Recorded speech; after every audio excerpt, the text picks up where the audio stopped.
যে যারা ক্লায়েন্ট তাদের প্রত্যেককেই একজন মানুষ জ্যোতিষ বিশ্বাস করতে পারেন, একজন মানুষ নাও বিশ্বাস করতে পারেন। যিনি বিশ্বাস করেন তার কিন্তু সাবজেক্টটা নিয়ে একটু নলেজ থাকা দরকার, যে আমি বিশ্বাস করছি, আমি কতটুকু পেতে পারি। আমাদের তো এক্সপেকটেশন, মানে ওই বিশ্বাস আর অন্ধবিশ্বাস এইটা আমাদেরকে বুঝতে হবে ভগবান শ্রীকৃষ্ণ তার জন্ম হয়েছে কারাগারে। তিনি কারাগারে না জন্মে একটা ভালো জায়গাতে জন্ম নিতেই পারতেন। তিনি জন্মগ্রহণ করেছেন কারাগারে।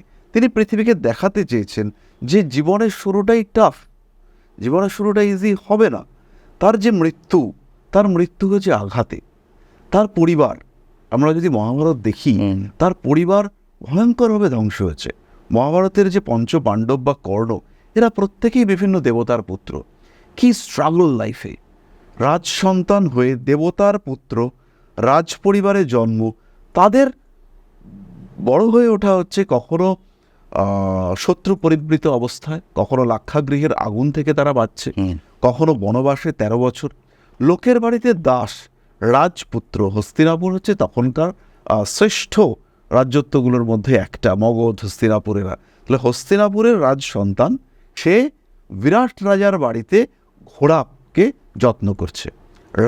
রানী যে দ্রৌপদী, কুলবধূ, হস্তিনাপুর রাজ পরিবারের কুলবধূ দ্রৌপদী, সে সৈরন্ধ্রী রূপে সে বিরাট রাজার যে রানী, তার সেবা করছে।